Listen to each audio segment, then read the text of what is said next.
What's this? Our reporters in Iran just give us the new update. What's going on in there? Iranian citizens are protesting against its own government. What? The riot police has been sent out to stop them. What? And they're refusing to step on American and Israeli flag. What? These big three whats are going on in Iran right now.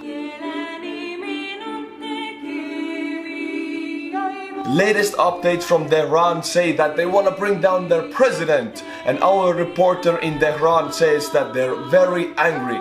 Thank you, Mr. Reporter from Tehran. We have some new employees in Iran. They give us the latest information, so if you want it, just my channel is the best way to do it. Today we will watch what kind of a country is Iran. Everybody just wants to kill that country, you know, just send a nuke to them. No, today we're gonna watch what is their culture, what are their people like, and what do they do in that desert nation. But before that, do you know where I live? I live in Estonia.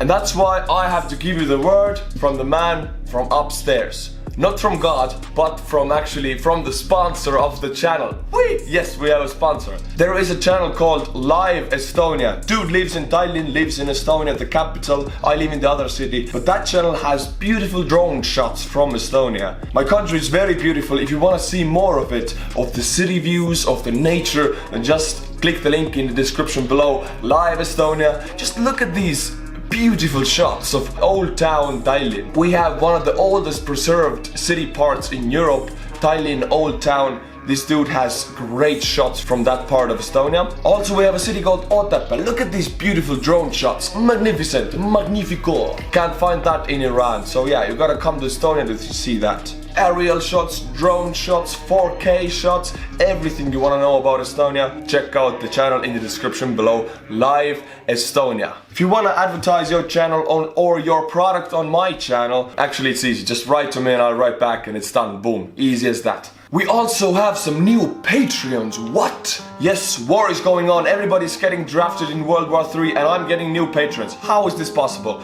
Well, I don't know, but still I'm gonna read the names of these godly, heavenly people. Catherine, or in Estonian we would say Katerina actually. That's how it's written, so I will say how my Estonian language allows me to say it.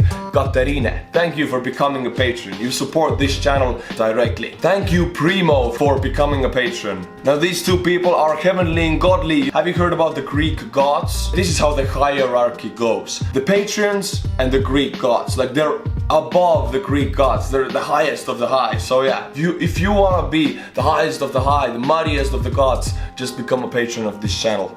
Thank you to Primo and Catherine. We also have 3 new people who bought the new missile systems from my channel. Yes, I do sell missile systems now. Yeah, I have started a military business. I do sell missile systems. Look, they're right here. If you buy this cup, you get very expensive 2020 missile defensive systems, laser operative super future weapons. This cup will defend you for any situation.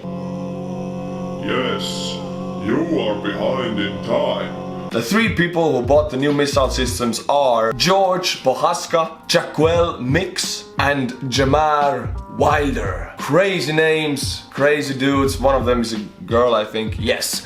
But they are well equipped for World War III. You should also get that cup.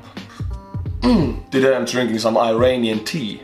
Just because I can. We all know that there's a conflict with Iran. Everybody knows about the weaponry of Iran, what they're doing with their uranium, but nobody knows about their culture. That's why I'm here, my dudes. That's why I'm here to shed light upon that desert nation that has much more than just AK-47s and nuclear weapons. They actually don't have nuclear weapons, but they also have culture. What? Iran has culture? How is this possible? That's the enemy, right? No, they do. They are humans, they do have culture.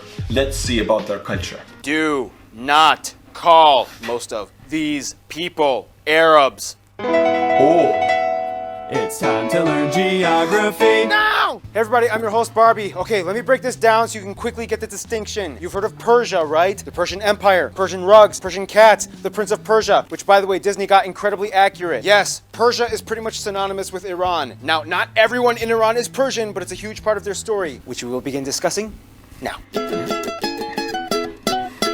Okay, let's be frank. Iran seems to get their fair share of the news quite often in the Western media. However, conflict issues aside, Iran has a deep history and story in the Middle East that extends millennia in the past that would probably be wise to educate yourself on. First, Iran is one of the most oldest entities in the Middle East. Not as a country, they have not been a country for that long, but one of the world's oldest religions is Zoroastrianism, which started in Iran. That is like the cult of fire. They have two entities of gods, good and bad, light and darkness. One of the oldest dualist religion is in Iran, Zoroastrianism, and also their culture is one of the oldest in the world. It's actually near the birthplace of the whole Western civilization. So our civilization kind of comes from there, at least at the beginning. So yeah, we're going back to the roots right now. First of all, Iran is located in Western Asia, bordered by 7 other countries, as well as the Caspian Sea to the north, the Persian Gulf. Okay, look at this area. You have Iraq, right? You have a little bit mountains and most of it is desert. Now look at Iran.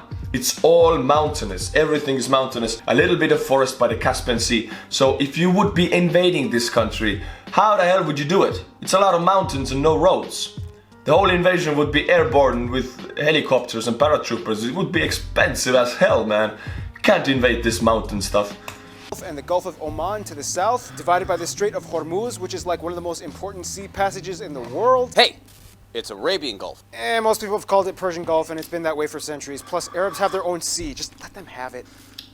The country is divided into 31 provinces, with the capital Tehran located in the north-central region. Now keep in mind, before Tehran, Iran actually had 30 previous capitals throughout their history, more than any other country in the world. Otherwise, Iran also divides the country into 5 non-constituent unit regions for administrative purposes, each one containing 6 provinces. I just want to say I love how this video is like 2 years old, and it has no idea about, like back then, this conflict was not escalated to this level as today, and this video is peaceful.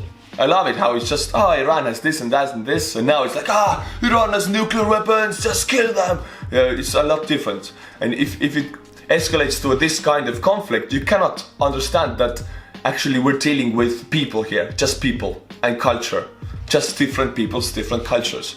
Except for one region containing 7, which also includes the capital. Finally, although they are administered by Iran, the country also has a current dispute over the Abu Musa and the Greater and Lesser Tum Islands with the United Arab Emirates, nearby the Strait of Hormuz in the Persian Gulf. After Tehran, the largest cities are Mashhad in the east and Isfahan in the center, and the largest airports are of course Tehran's 2 twins, Mehrabad and Imam Khomeini International, Mashhad International, and Shiraz International. Iran also takes ownership of about 30 or so islands in the Gulf and technically 1 island in the Caspian Sea, Ashur Ade Island, which however it's kind of more like a loose peninsula. One thing you have to understand is that Iran takes their position and borders very seriously, as they are kind of like a land bridge located right at the crossroads between the Middle East, the Caucasus, as well as the Central and South Asian regions. The most important and largest seaport would be Bandar Abbas, which also houses the Iranian Navy, located right at the entrance at the Strait of Hormuz. Otherwise, due to I made a video about Iran if you want to see the conflict.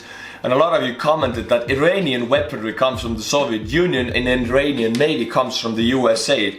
I don't know if that's true, but what I read from the comments at least, and you guys know everything, right? So I'm reporting what you guys told me. No, I'm actually reporting what the reporters in Iran tell me directly, is that Iranian Navy consists of US warships bought from the US in the 50s or 60s.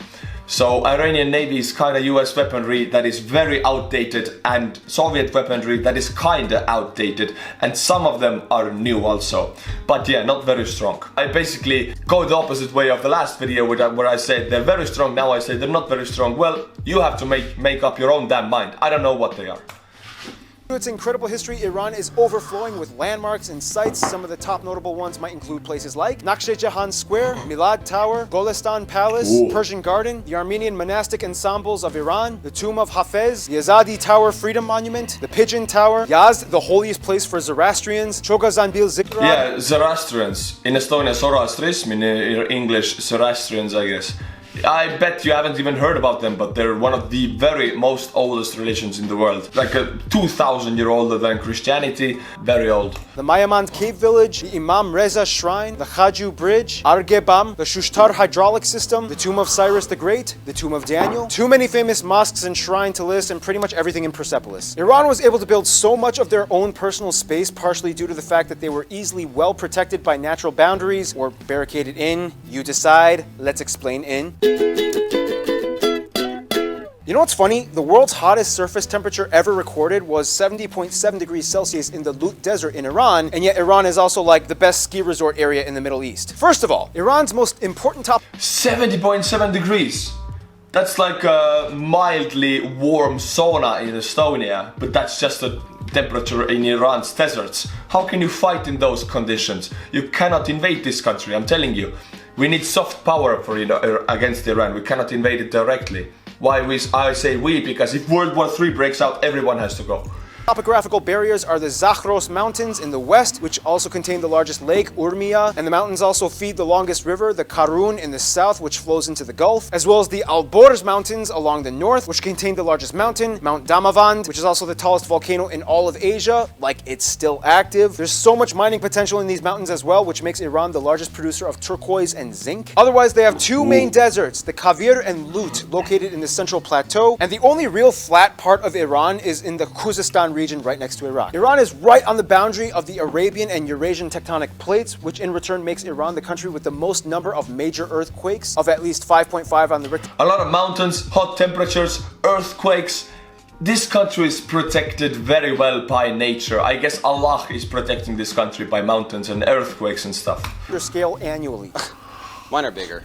Yeah, well, mine are explodier. Now, Iran is kind of like this strange anomaly that sticks out from the rest of the Middle East because it has alpine mountains with flowers and snow and water and green, especially in the north along the coast of the Caspian. I mean, sure, there are dry, arid deserts too, but overall, Iran is a lot more lush. This allows them to harbor river valleys for agriculture, which makes them the #1 producer of pistachios, saffron, stone fruits. By the way, Iranian... Hey, I love pistachios. I never buy them because they're very expensive, but I love them. I didn't know. Yeah.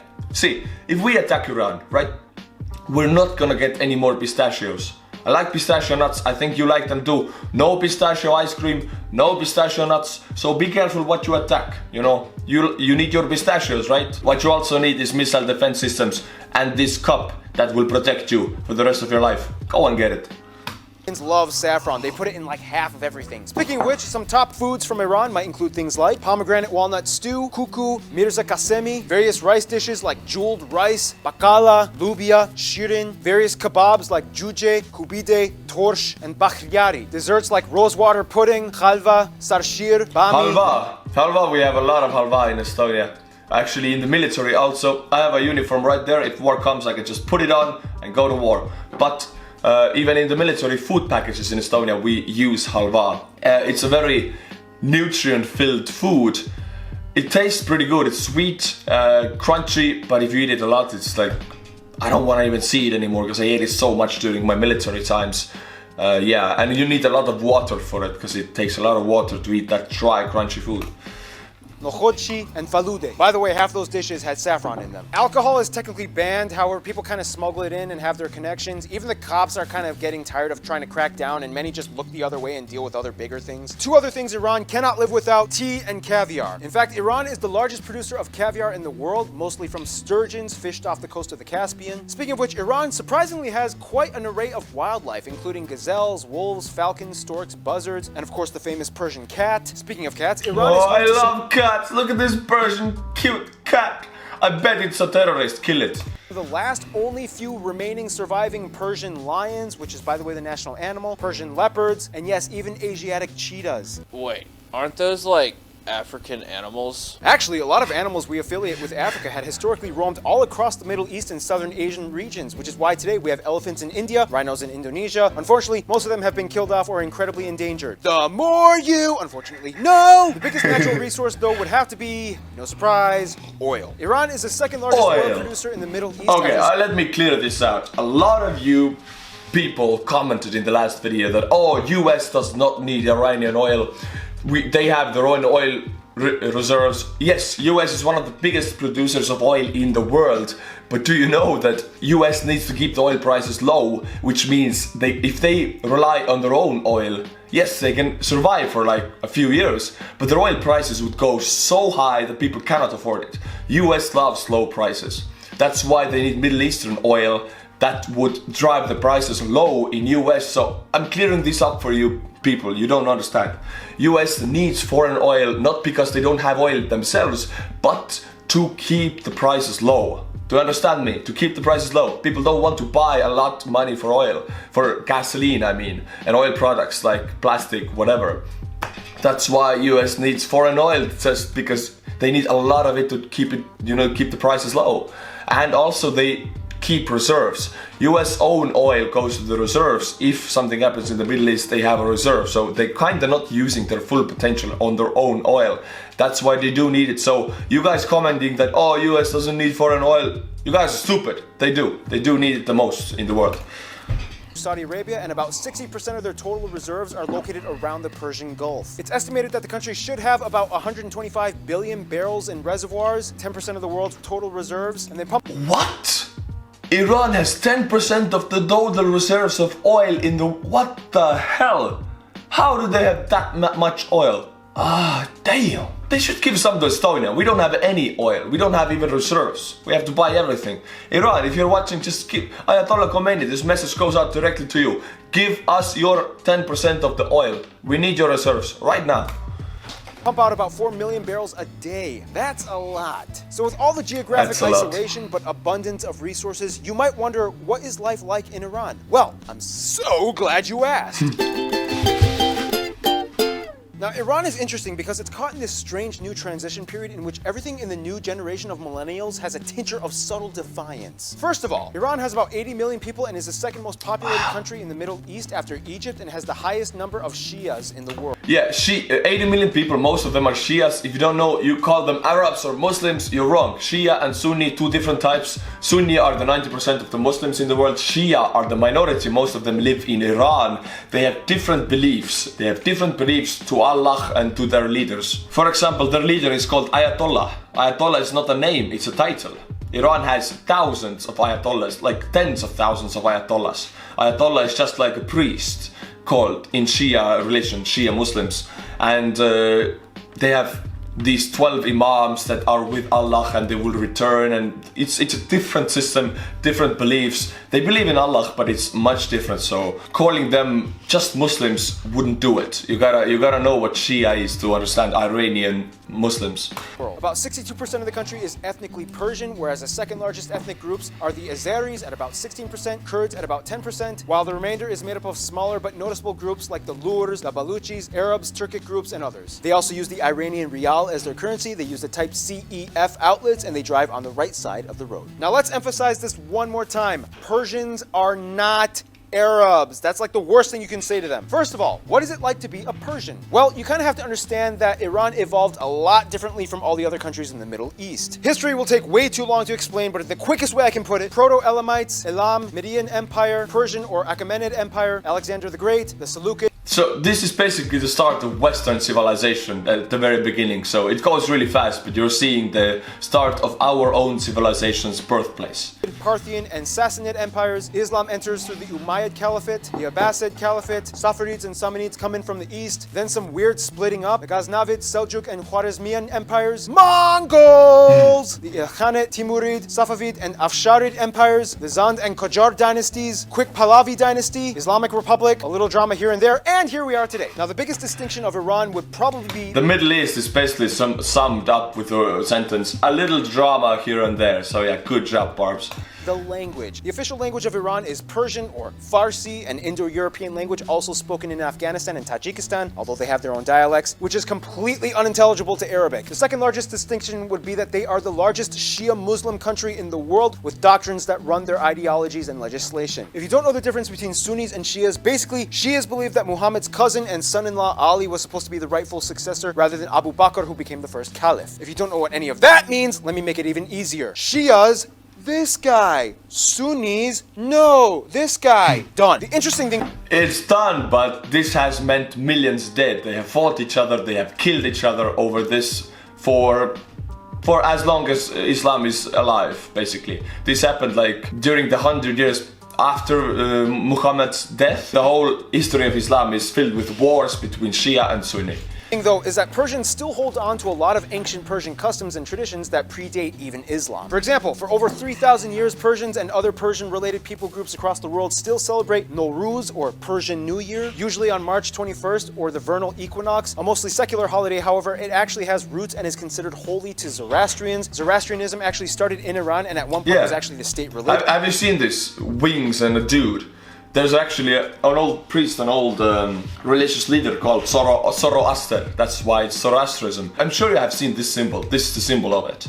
Persians also have their own distinct art, which usually depicts human figures more often than other Sunni cultures. They have their own traditions, clothing, music, opera, poetry, sports. I mean, polo was invented here, and they have that ancient warrior training thing. They have handicrafts. I mean, everybody knows that Persian rugs are like some of the most sought after in the world. But remember, not all Iranians are Persians, and some of these groups have expressed separatist movement desires in the past, but with pretty much no actual success. The second largest group, the Turkic Azeris, or Azerbaijanis, mostly live in the northwest along the borders of Turkey and the Caucasus regions, where their cousins, the actual Azerbaijanis in Azerbaijan, live. They are basically the same people, except one group speaks Farsi. Although exact numbers are kind of hard to estimate, today there are about twice as many to 3 times more Azeris living in Iran than there are in Azerbaijan. Then you have the Kurds that live along the west as well, and then you have the Arabs that mostly inhabit the flat Khuzestan areas by Iraq. You have the Baluchi people in the southwest along the border with Pakistan. Each of these people groups has their own language, culture, and history. Oh, and keep in mind, Persia is mentioned numerous times in the Bible. Iranian Jews believe that they are descended from Queen Esther, and they, as well as Christians, believe that King Cyrus was prophesied in the book of Isaiah. Speaking of which, although the vast majority of the population is Shia Muslim, there are communities of non-Muslims, mostly Christians and Jews. However, outside religions are strictly monitored and confined to only a few places of worship, as it is illegal to build churches or synagogues. Selling of literature... Yeah, in Arab culture, even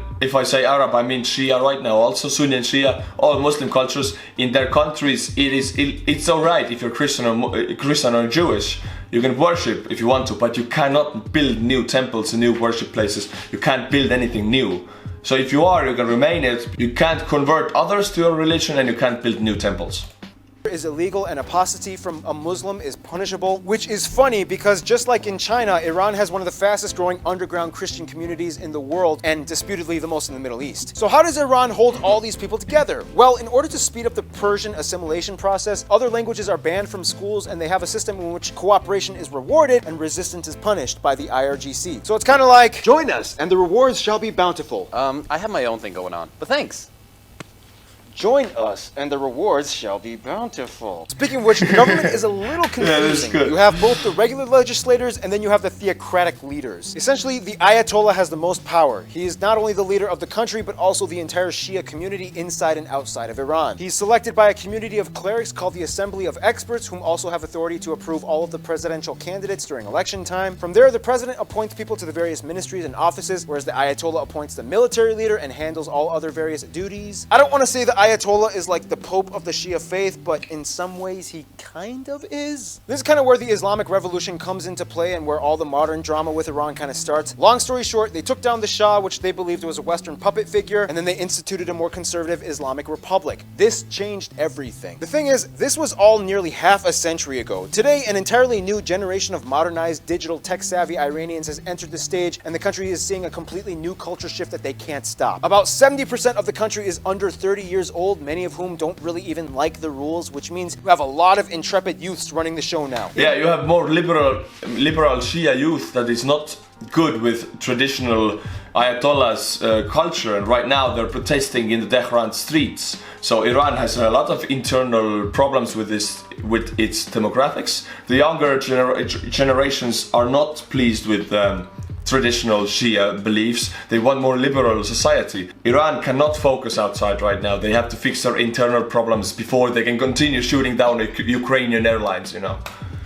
Even the police are getting way more lenient because the police are getting younger too. Everyone in Iran is now kind of trying to find like loopholes and subtle cheats to avoid the religiously imposed laws. Although the hijab is required for all women in public, most women just loosely wear it, exposing their necks and front hair, almost as if it's like a fashion accessory rather than a religious article. Skateboarding, punk rock, and metal culture has already penetrated the youth, even women, although it's interesting because it's like Persian punk rock and metal. People meet at underground clubs and parties all the time wearing whatever they want with open bars and music. If you catch them in their element, Persians are actually seriously like some of the most fun people you'll ever meet. And the crazy thing is, everybody knows about this. It's nothing shockingly new to the police or government. It gives them a little bit of a headache, but after half a century, it's kind of like, dude, whatever. Yeah, you didn't really expect that, did you? Persian punk rock rebels with hijabs and skateboards, right? And that's what goes on in the inside. Yeah, now the Western cultures came from there, they went to the West, evolved, and now the Western culture goes back to Iran. And, you know, it's the full circle.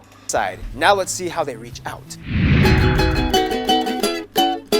Now here's where things get a little tricky because in order to understand Iran's outside relations, again, you kind of have to look at Iran through the lens of both pre and post 1979 revolution. First of all, Iraq is sometimes called Arab Iran, although don't say that to them, as they have the second highest population of Shias and hold two incredibly important holy Shia sites. They've mostly moved on from the war in the 80s and the two have good ties, mostly. Afghanistan and Tajikistan are like their cousins that have different political views and it's awkward when they have dinner together, but nonetheless, they still mostly get along. Russia and Venezuela are probably the best friends outside of the Middle East, as Hugo Chavez frequently visited Ahmadinejad and made numerous trade deals. The Iranian car company Hodro is imported and partially manufactured in Venezuela. You can buy an Iranian car, I didn't know that. They have their own car company. I want to see a car, Iranian car.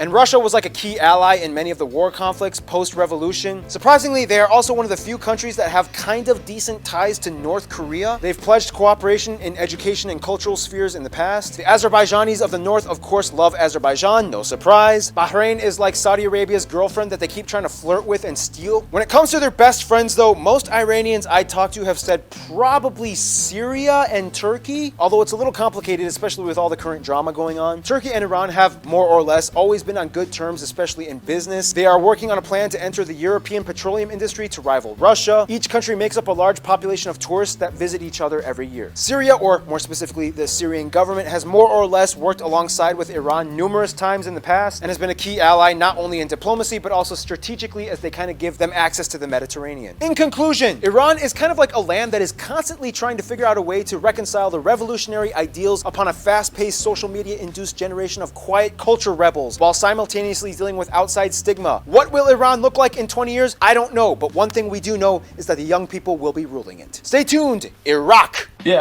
in all of the Muslim countries actually, they have a problem that the youth is more liberal than the older generations, and the older generations are the one who control the country, make the laws. They make these really traditional conservative Muslim laws, and the youth does not want to live by them, and then they start drinking, then they start doing whatever they want, and that creates internal problems. I mean, the Western countries also have internal problems, but it's a big deal. You cannot attack outside, you cannot focus your military outside if you have internal strife like that. So Iran, like other Muslim countries, need to solve that generational issues. But I'll keep you posted with Iran. Maybe the tensions are going down right now because Iran shot down the plane. They haven't done anything else right now. There are protests. We will see if they end bloody or if they just end softly. I'll keep you guys posted. In the meantime, go and get this cup. It'll defend you whenever it can. It's an Estonian Youtuber Cup. I drink tea from it every time. It's a very nice cup. Don't miss out on the train. Also, become a patron of this channel. Support this. Our reporters in Tehran need your support. I appreciate it. And as always, my friends, until my next video, stay cool and bye bye.